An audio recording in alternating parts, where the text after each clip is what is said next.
हमारे इस प्रोग्राम के जरिए कोशिश है जम्मू कश्मीर के ऐसे युवाओं से आपकी मुलाकात कराएं जिन्होंने जम्मू कश्मीर का नाम रोशन किया है। आज हमारे साथ एक मेहमान जो है मौजूद हैं जिनका नाम है सहज सब्रवाल, जो कि बहुत सारे किरदार निभा रहे हैं। वो एक सोशल मीडिया इन्फ्लुएंसर भी हैं, कंटेंट राइटर भी हैं, पढ़ाई भी कर रहे हैं और बस 21 की उम्र में उन्होंने 3 किताबें भी लिख दी हैं। सहज, स्वागत है आपका हमारे इस खास प्रोग्राम में। सहज, सबसे पहले तो मैं चाहूंगी हमारे दर्शकों को आप आपकी कहानी बताएं, क्योंकि इतनी कम उम्र में आपने काफी कुछ अचीव कर लिया है, तो उसके बारे में बताएं कि इस जिंदगी में आप बहुत सारे किरदार निभा रहे हैं। आपके सफर के बारे में हमारे दर्शकों को बताएं। हाँ जी, मेरा नाम सहज सब्रवाल है और मैं जम्मू सिटी से ही हूँ और मैं अभी एरोनॉटिकल इंजीनियरिंग कर रहा हूँ as A final year student. वो मैं तमिलनाडु से कर रहा हूँ। तो जो राइटिंग वगैरह है मेरा बचपन से पैशन था। मैं बचपन से चाहता था कि कुछ ऐसा काम करूँ जो कोई भी नहीं कर रहा है पूरे देश में। तो मैंने 7th क्लास से लिखना स्टार्ट किया था। तो 17 की एज में मैंने अपनी पहली बुक पब्लिश की थी जिसका नाम है पोइम्स बाय सहज सब्रवाल। तो ये बुक आप देख सकते हो, जैसे ये पोइम्स बाय सहज सब्रवाल मैंने 17 की एज में पब्लिश कर दी थी। तो इसके अंदर आपको पॉइंट्स, थॉट्स, कोट्स सब कुछ आपको इसके अंदर मिल जाएगा। और ये टीन एज के ऊपर है, जैसे बच्चे जो है वो ड्रग्स की दिशा में जा रहे हैं। अगर कोई बच्चा फेल होता है एग्जाम्स वगैरह में तो वो क्या करता है, सुसाइड के उसके दिमाग में आते हैं, या पेरेंट्स क्या लड़ता है, या ड्रग्स की दिशा में रुक जाता है। उसको रोकने के लिए मैंने ये बुक पॉइंट्स बाय सहज सब्रवाल लिखी है। तो उसके बाद फिर मैंने 19 की एज में अपनी सेकंड बुक पब्लिश की जिसका नाम है पेडागोजिकल थॉट्स मेड फैक्ट्स। तो ये मैंने इसके अंदर पॉइम्स, थॉट्स, कोट्स, आर्टिकल और स्टोरीज सब कुछ इसके अंदर इंक्लूड किया। और इंग्लिश और हिंदी दोनों लैंग्वेजेस इसके अंदर मैंने लिखी है। जिसको जो लैंग्वेज पसंद है मैंने उसके अकॉर्डिंग लिखी है, तो सबके लिए आसानी। हाँ जी। तो अभी मेरी एज है 21। तो मैंने अभी 3rd बुक लिखी है जिसका नाम है anecdote, multi category content book. तो इसके अंदर भी आपको poems, thoughts, quotes, article, stories, rap, lyrics सब कुछ आपको इसके अंदर मिल जाएगा। और साथ में इसके अंदर जैसे मैंने इंग्लिश, हिंदी और डोगरी 3 तरह की इसमें लैंग्वेजेस का इस्तेमाल किया है। तो ताकि जैसे जम्मू के लिए डोगरी इंपॉर्टेंट है तो मैंने इसलिए डोगरी भी इसमें इंक्लूड की है। तो ये भी मैंने अभी लेटेस्ट मेरी पब्लिश हुई है। तो थोड़ा थोड़ा लिखता रहता तो बुक्स भी पब्लिश होगी। जी, आपकी इतनी मेहनत को सरकार ने भी नवाजा है। हाल ही में हुए द नेशनल क्रिएटर्स अवार्ड 2024 में आप नॉमिनेटेड भी थे। तो वहां के अनुभव के बारे में बताएं कि आप और भी क्रिएटर से मिले तो कैसा लगा, क्या सीख उन लोगों से मिली? जैसे ये मेरे लिए जिंदगी का सबसे बड़ा इवेंट था, क्योंकि आज तक मैंने जितने भी इवेंट्स किए हूँ यहाँ तो लोकल होते हैं या स्टेट लेवल के होते हैं, लेकिन इस बार जो था ये नेशनल लेवल का और गवर्नमेंट स्पॉन्सर्ड। मेरे को पहली बार ऐसा हुआ कि जैसे गवर्नमेंट हमें टिकट्स वगैरह भी प्रोवाइड करी, सब कुछ उन्होंने प्रोवाइड किया। ठीक है, हमें मेरे को बस ईमेल वगैरह आया कि आपका सिलेक्शन हो गया तो आप यहाँ पे आ सकते हैं। तो मैंने बोला ठीक है। मैंने इन्विटेशन मैंने जैसे ही देखा कि मोदी जी आ रहे हैं, मैंने उसी टाइम एक्सेप्ट कर लिया, क्योंकि नरेंद्र मोदी जी को मैंने पहली बार इतने पास से देखा। इनफैक्ट मैंने उनसे हाथ मिलाने की कोशिश की, मैंने हाथ आगे किया तो मैंने दूसरे हाथ से हेलो किया। तो वो वीडियो में दिख रहा है पूरा साफ साफ। तो इतने बड़े वर्ल्ड के नंबर 1 लीडर थे, मैंने उनके इतने पास देखा, मेरे को विश्वास नहीं हो रहा था सच में ऐसा है। तो कैसा लग रहा है इतनी कम उम्र में इतना कुछ अचीव किया और आपको मौका भी मिला, तो कैसा फील हो रहा है? मौका तो पहले खुद ढूंढना पड़ा, क्योंकि हर जगह मैं गूगल वगैरह पे सर्च करता रहता हूँ कुछ ना कुछ। तो खुद को इसका कोई प्लेटफॉर्म नहीं मेरे को मिला अभी तक। बचपन से मैं सर्च करता रहा कि कोई मेरे को प्रमोट करेगा, कोई मेरे को आगे लेके जाएगा, कोई मेरी हेल्प करेगा, लेकिन ऐसा कोई मिला नहीं। मैं खुद का मोटिवेशन खुद ही बना और मैंने खुद ही सर्च किया। सुबह शाम मैं गूगल पे सर्च करता था। कभी पेरेंट्स भी सोचते थे कि ये क्या फोन पे लगा रहता है, ये चश्मा लग गया। लेकिन ये चश्मा कुछ लोग होते हैं मोबाइल में गेम्स खेल के लगाते हैं, और मैंने इसके अंदर चश्मा मेरे को लगाया बुक्स वगैरह का स्टडी करके, थोड़ा इधर उधर कुछ नया ज्ञान सीख के। तो ये चीज है कि मोबाइल जो होता है वो दोनों चीजों में अच्छा रहता है। हम नेगेटिव भी जा सकते हैं और पॉजिटिव भी जा सकते हैं। वो हमारे माइंडसेट पर डिपेंड करता है कि हम कैसे जाते हैं। तो बचपन से आपको पढ़ाई का बहुत शौक था, आप रीडिंग ज्यादा करते थे बचपन से? नहीं, रीडिंग में इतना शौक नहीं था मेरा। लिखने का शौक था? लिखने का शौक था, लेकिन पढ़ने का नहीं था। मैं एज ए एवरेज स्टूडेंट ही रहा हूँ। कोई ऐसा नहीं बोल सकता कि मैं राइटर हूँ तो मैं टॉपर हूँ क्लास का। लेकिन जैसे टीचर्स भी बोलते थे कि क्या तू क्या कर रहा है, इससे कुछ भी नहीं होगा, इसमें आगे स्कोप नहीं है, तो इसमें आगे नहीं बढ़ सकता, इसमें तेरे को पैसा नहीं कमा सकता, इसको प्रोफेशन नहीं बना सकता। तो एज ए पैशन ही है मेरा बुक राइटिंग और पब्लिशिंग। लेकिन इसके साथ साथ ही मैंने इसको इतना ज्यादा इसको प्रमोट किया अपने खुद लेवल पे, और मैंने आज तक 1 रुपया भी खर्च नहीं किया प्रमोशन के ऊपर। टोटली ऑर्गेनिक, खुद मैंने सर्च किया कि कैसे हम इसको प्रमोट कर सकते हैं। मैंने हर एक बुक फेयर्स में भी इसको रखवाने की कोशिश की। अभी वर्ल्ड बुक फेयर हुआ था दिल्ली में, तो मैंने वहां पे भी अपनी बुक एनेक्डोट को रखवाया। तो उसमें रिस्पॉन्स अच्छा है। वहां पे लाखों करोड़ लोग वहां पे देखने आ रहे थे। तो वहां मेरी बुक के ऊपर नजर भी पड़ी, लोग रीड भी कर रहे थे। तो मैं भी वहां पे गया था, विजिट किया, तो लोगों का रिस्पॉन्स बहुत अच्छा था। और जब मैंने उनको बताया कि मैंने इतनी यंग एज में लिखा है, तो उन्होंने ऑन स्पॉट मेरे को बोला कि आप अपना ऑटोग्राफ भी दो बुक के ऊपर, और मैंने साइंड कॉपी उनको दी। जी बिल्कुल, आपकी किताबों के बारे में भी बात करेंगे, पर उससे पहले सोशल मीडिया को लेकर, क्योंकि आप सोशल मीडिया इन्फ्लुएंसर भी हैं, कंटेंट क्रिएटर भी हैं, मोटिवेशनल स्पीकर भी हैं, और आपने खुद कहा कि जैसे आपको बचपन में जब आप बुक्स लिख रहे थे तो आपको कुछ खास मोटिवेशन लोगों की ओर से नहीं मिली, उल्टा लोगों ने आपको रोका इस चीज के लिए।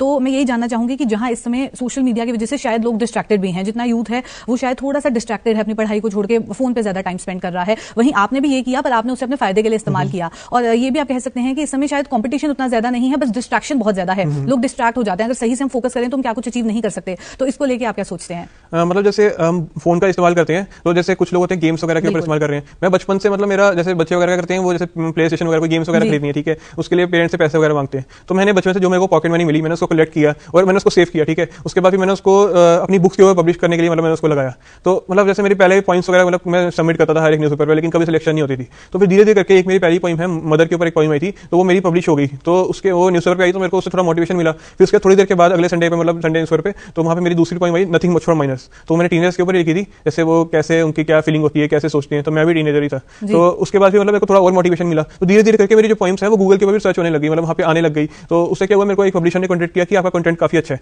तो मेरी पहली बुक के लिए पोइम्स पे सैयद सब्रवाल उन्होंने मेरे को बोला कि हम पब्लिश करना चाहेंगे। मैंने बोला ठीक है आप कर दो, तो मतलब पहली बुक मेरी पब्लिश होगी टोटली फ्री ऑफ कॉस्ट। तो उसके बाद सेकंड बुक जो है मैंने सेल्फ पब्लिश की, मतलब उसके अंदर मतलब मैंने पब्लिशर को खुद कॉन्टेक्ट किया, उसको एडिटिंग वगैरह मतलब किया, सब कुछ मतलब खुद ही मैंने फोकस किया सारा, मतलब मेरे बिना तो कर नहीं सकते थे, तो मैंने सारा इसको मतलब किस टाइप का अपना आइडिया पूरा दिया, फॉर्मेटिंग वगैरह की, तो मतलब सब कुछ करने के बाद तो फिर बुक पब्लिश होती है। तो 2-3 साल लग गए, मतलब इसके अंदर और काफी डिफिकल्ट भी है, काफी कॉम्प्लेक्स है। और उसके लोगों को जब ये हो जाए ना कि डिमोटिवेशन हो जाए कि मतलब इसके बाद कुछ होने वाला नहीं है, ये बिकने वाली नहीं है, तो बंदा नहीं कर सकता। लेकिन मेरी पहली बुक इतनी अच्छी नहीं चली थी, उसके बाद मैंने डिमोटिवेट नहीं हुआ, मैंने फिर भी मेहनत की, इतनी मेहनत की कि मतलब सेकंड बुक का मैंने इससे अच्छा रिस्पांस आ गया उस पर, ठीक है। उसके सेकंड बुक पे मैंने उसके भी इतना खास रिस्पांस नहीं था, तो मेरी सेकंड बुक जो है वर्ल्ड रिकॉर्ड उसका मतलब नाम है, उसके अंदर इसका टाइटल जो था most number of times author used his own name in his book.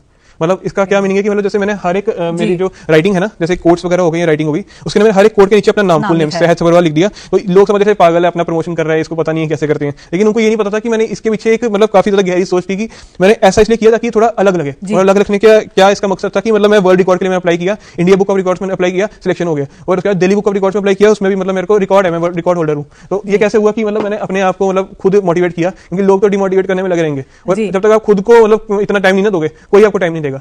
जी, वो बात है। आपकी बुक्स के बारे में सुन के लग रहा है काफी इंटरेस्टिंग होने वाली है, तो बुक्स के बारे में बात करते हैं। इंस्पिरेशन कहाँ से मिली इन किताबों को लेके, कि कैसे आपने लिखा? जैसे आपने खुद बताया कि यूथ को लेके जो इश्यूज थे, जब आप खुद टीनेजर थे, तो आपने उन बारे में पोएम्स लिखनी शुरू की, अपनी मदर को लेके आपने पोएम्स लिखनी शुरू की। तो मैं चाहूंगी आप हमारे दर्शकों को बताएं इन बुक्स के बारे में कि प्रेरणा कहाँ से मिली, और हर एक बुक के बारे में थोड़ी सी अगर आप जानकारी हमारे दर्शकों को दें। जरूर। तो मतलब जैसे लोग जो है वो मतलब आपको कभी भी आगे नहीं बढ़ने नहीं देंगे, आप कुछ भी अच्छा काम करोगे लोग आपकी मतलब टांग खींचेंगे, आपको कुछ मतलब आगे बढ़ने नहीं देंगे, और ये आपको जितनी छोटी एज में पता चल जाए उतनी बड़ी बात है। क्योंकि लोग क्या करते हैं, जैसे अगर मैंने ये बुक जो है मैंने 30-40 एज के अंदर पब्लिश की होती तो इतना नाम नहीं होता, मेरे को कोई सपोर्ट भी नहीं करता, कुछ भी नहीं होता। अभी भी सपोर्ट इतना खास नहीं है, क्योंकि मैं कुछ ऐसा भी है कि मतलब जो मतलब बड़े लोग हैं, जो मतलब सीनियर वगैरह हैं, वो भी मतलब मेरे से थोड़ा ऐसे सच बोलूं तो मतलब जेलस टाइप होते हैं कि हम इतनी एज तक नहीं इतना कुछ कर पाए, इतना प्रमोट नहीं हो पाए, और ये बंदा जो है ये 17 की एज में, 19 की एज में, 21 की एज में मतलब इतना प्रमोट हो गया, सारे लोग इसको बुला रहे हैं, सारे लीडर्स बुला रहे हैं, सारे जो IAS KS ऑफिसर हैं इसको अप्रिशिएट कर रहे हैं, DC डिफकॉम मतलब इसको बुला रहे हैं, इसको इतना मतलब ऐसे कर रहे हैं, इसको मोटिवेट कर रहे हैं। तो ऐसा क्यों हुआ कि मतलब मैं छोटी एज में मतलब बड़ी चीज कर ली, तो मतलब अब लोग जलेंगे, लेकिन आपको उससे भी डिमोटिवेट नहीं होना, आपको उसको एज ए पॉजिटिव थिंग लेके चलना है। तो जैसे अब मैंने देखा कि मतलब मैं अपनी खुद की मतलब जो स्ट्रगल है, मेरी खुद की जो फेलियर्स, मेरे को काफी बार फेल हुआ मैं, मतलब बोल सकते हो इतना मेरा स्ट्रगलिंग वाला लाइफ रही है। मतलब मैंने जैसे ट्यूशन सुबह से लेकर शाम तक ट्यूशन चलती रहती थी, सुबह 4 बजे ट्यूशन स्टार्ट होती थी, तो मैं रोज मतलब ट्यूशन जाता था, फिर उसके ट्यूशन के बाद स्कूल होता था, स्कूल के बाद फिर आगे वापस शाम को वापस ट्यूशन, मतलब पूरे दिन ट्यूशन में रहता था, और जो फ्री टाइम मिलता था मैं अपनी राइटिंग वगैरह हर एक दिन का एक कोट में सोशल मीडिया पर पब्लिश करता था। तो उससे क्या हुआ, मेरा थोड़ा कंटेंट क्रिएट हो गया, और उसी कंटेंट को मैंने यूज करके अपनी बुक्स में मतलब पब्लिश कर दिया। जी, तो मैं चाहूंगी आप कुछ पोएम्स अपनी जो है हमारे दर्शकों को सुनाएं। हाँ जी जरूर। तो सबसे पहले मेरी जो 17 की पब्लिश की थी मैंने ये बुक, इसके अंदर से मैं आपको वही वाली पोइम सुनाता हूँ जो मेरी मतलब सबसे ज्यादा इसको हमारा जो है स्कोप मिला, जो मदर के ऊपर मैंने पोइम लिखी थी। मदर्स डे वाले दिन मैंने अपनी मम्मा को गिफ्ट की थी पोइम, तो काफी स्पेशल है। हाँ जी, काफी स्पेशल है, तभी मैं यही सुनाना चाहूंगा जी। Mother, you are my pain curing, you are my thoughts hearing, you are my progress rising, that's why soul of mine is good. I am trying to be good. Don't worry, I am like developing wood. Your eyes only on me stood. That's why soul of mine is good. Whenever I am being scolded, you are always advising me to keep hold and not to lose hope on being scolded. That's why soul of mine is good. I am trying to do my best I could, but you are behind me and walks to the extent you should. Without your help, I was not able to stood. That's why soul of mine is good. You are that person who bless me like a tractor. You are my benefactor and don't let me lose hope. That's why soul of mine is good.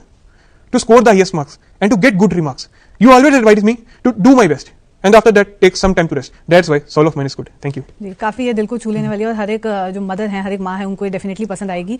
बाकी books के बारे में भी बात करते हैं। Anecdote के बारे में मैं चाहूंगी आप दर्शकों को बताएं, क्योंकि आपने खुद पब्लिश की है, कोई पब्लिशर के पास आप नहीं गए, और खुद इसका पूरा प्रोसेस आपने किया, डिजाइनिंग से लेकर लिखने से लेकर हर एक जो स्टेप इन्वॉल्व होता है। तो मैं चाहूंगी इसमें से भी अगर आप हमारे दर्शकों को कुछ सुनाएं। हाँ जी, जैसे मैंने पहली बुक के अंदर मैं थोड़ा सीखा मैंने कि मतलब कैसे इसका क्या कवर वगैरह कैसे करते हैं वो लोग। सेकंड बुक मैंने सेल्फ पब्लिश करवाई, तो मतलब उन्होंने पब्लिश की, तो मैंने देखा कि मतलब कैसे लोग करते हैं, उसको सीखा खुद। तो उसके थर्ड बुक जो है मैंने खुद मतलब इसके अंदर सारा एडिटिंग वगैरह का मतलब सारा फोकस किया, और सारा फॉर्मेटिंग भी मतलब खुद ही मतलब इसके अंदर फोकस करवाया, और साथ में बाकी कंटेंट कैसे लगाना है, कैसे इसके अंदर कैसे मतलब आगे पीछे करना है कंटेंट को, कैसे लोगों को पसंद क्या चीज आती है, तो और मेरा क्या दिखाने का मकसद है, तो वो सब चीज मैंने इसके अंदर फोकस की। और तीसरी किताब को लेकर भी बात कर लेते हैं, क्योंकि इसका जो हेडिंग आप कह सकते हैं, जो टाइटल है वो काफी ज्यादा इंटरेस्टिंग है, तो इसकी प्रेरणा कहां से आई आपको, और इसमें से भी कोई फैक्ट्स अगर आप सुनाएं।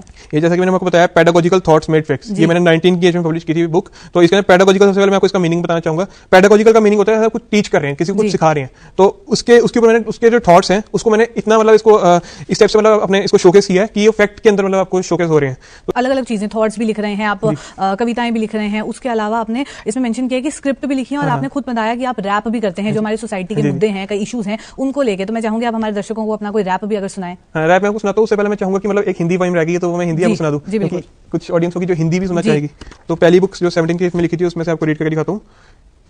ये स्वच्छता के ऊपर लिखी थी, जैसे लोग गंदगी फैला रहे हैं, मतलब अपना सेल्फी हो जाते हैं, मतलब सोचते हैं कि हमारा क्या जा रहा है, हम यहाँ फेंक देते हैं, उसको रोकने के लिए। लो आ गया नया जमाना, स्वच्छ भारत बन गया है एक बहाना, क्या भारत की स्वच्छता का इरादा टूट रहा है यह स्वच्छ भारत का वादा।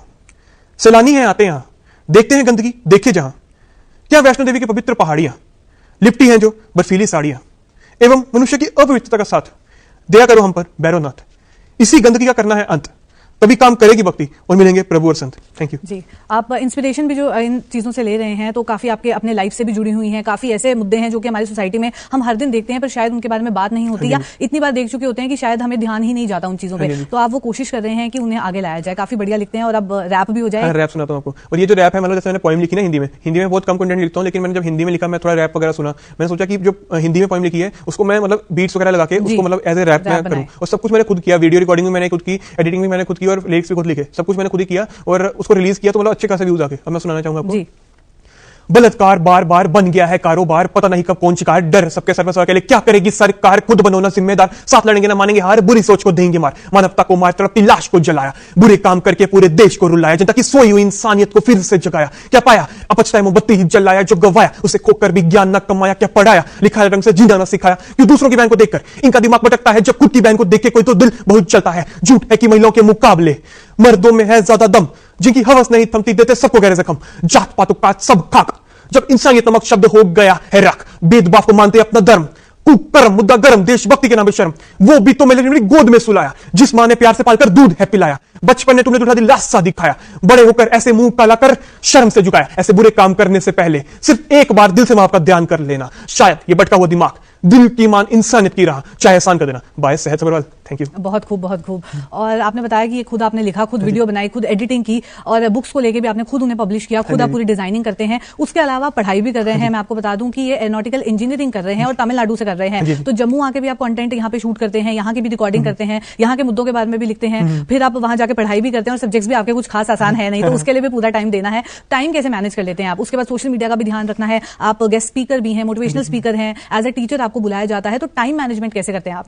मतलब टाइम मैनेजमेंट तो खुद ही आना चाहिए। अभी तो मतलब मैं ज्यादातर टाइम पे पहुंच नहीं पाता हूँ, लेकिन फिर भी मैं ट्राई करता हूँ अपना बेस्ट। लेकिन जैसे होता है कि हम सब कुछ कर सकते हैं, मतलब ऐसा नहीं है कि हम कोई एक चीज के पे फोकस करें। जैसे जो बच्चे जो हैं वो मतलब खाली पढ़ाई के ऊपर ही, मतलब कि हमें ये करना, अगर ये पढ़ाई के अंदर हमें ये नहीं बना तो फिर देखना मैं सुसाइड कर लूंगा, या ड्रग्स की दिशा में चले जाता है बंदा, तो वो डिमोटिवेशन तो है, उसको हम खत्म करना है, उसको खत्म करना है। तो मैंने क्या किया कि जैसे पढ़ाई जो मेरी है एरोनॉटिकल इंजीनियरिंग है, एरोनॉटिकल मतलब जैसे एरोप्लेन्स वगैरह की स्टडी उसके अंदर होती है, तो वो मैं तमिलनाडु से कर रहा हूँ। तो जम्मू कश्मीर में मतलब जैसे हमारा यहाँ का जो वेदर वगैरह सब कुछ है, सब कुछ वहाँ पे वेदर, क्लाइमेट, लोग, टेम्परेचर, कल्चर सब कुछ डिफरेंट है, तो उसके साथ भी मैनेज करना मैंने सीखा। क्योंकि पहले बहुत डिफिकल्ट होता है कि मतलब उन लोगों के बीच में हमें ऐसे रहना, तो वहाँ मैंने तमिल वगैरह थोड़ी सीखी, उसके फिर उनसे बात करना सीखा थोड़ा थोड़ा, तो वहाँ पे मतलब उनके कैसे वो पढ़ाते हैं, कैसे वो रहते हैं, मतलब हर जहाँ भी आप जाओ आपको वैसे अडेप्ट करना आना चाहिए, तो वो चीज़ मैंने खुद सीखी। तो उसके अंदर भी मतलब जैसे वहाँ मैं यहाँ पे भी ब्लॉगिंग वगैरह करता था, थोड़ा ब्लॉग्स बनाता था, सोशल मीडिया में मतलब इन्फ्लुएंसर था, तो मतलब वहाँ पे मैं गया, तो मैंने वहाँ भी थोड़ा उनका लोकल कल्चर वगैरह उसको थोड़ा एक्सप्लोर किया, उनको प्रमोट किया। जैसे यहाँ पे जम्मू टूरिज्म को मैं प्रमोट कर रहा था, वहाँ पे तमिलनाडु के टूरिज्म को प्रमोट किया। और इवन मेरे को अब आजकल जो गवर्नमेंट है वो भी मतलब कॉन्टेक्ट करती है कि आप हमारा जो कल्चर है इसको थोड़ा प्रमोट करने के लिए आप ऐसे इन्फ्लुएंसर, ऐसे ब्लॉगर आओ,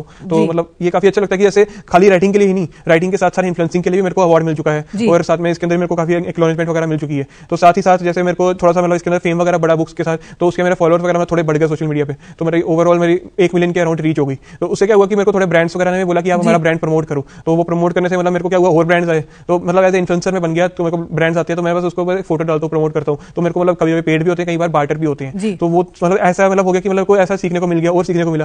उसके बाद और मेरे को प्लेटफॉर्म्स मिले, जैसे कि मुझे एज ए गेस्ट स्पीकर उन्होंने बुलाया, as a guest of honour, as a chief guest भी बुलाया, जहाँ की मतलब मेरे को पहले स्कूल वाले भी मतलब बोलते थे कि क्या ये टाइम वेस्ट कर रहे हैं, पढ़ाई वगैरह से कुछ नहीं होगा, मतलब पढ़ाई से होगा लेकिन जो तू ये कर रहा है, जो बुक्स वगैरह का ये पढ़ रहा है, कर रहा है, इससे कुछ भी नहीं होगा, लेकिन तू बस पढ़ाई पे ध्यान दे, खाली ऑफिसर बन, कोई मतलब ये कोई जॉब वगैरह ले वो कर। लेकिन मैं वो बताना चाहूंगा कि जैसे मैंने जॉब वगैरह नहीं हुई, लेकिन फिर भी मतलब मैंने बुक्स जो है मतलब पब्लिश की और मैंने यहाँ तक पहुंचा और मेरे को एज ए चीफ गेस्ट मेरे को उसी इंस्टीट्यूट में बुला रहे हैं जहाँ पे मैं आज तक सिलेक्शन करके नहीं जा पाया। जी बिल्कुल, आप कितने घंटों तक काम करते हैं ये मायने नहीं रखता, पर उन घंटों में आप कितना काम कर जाते हैं ये मायने रखता है, और शायद आपने वो साबित भी आज कर दिया है। बहुत बहुत शुक्रिया सहज हमारे साथ ज्वाइन करने के लिए।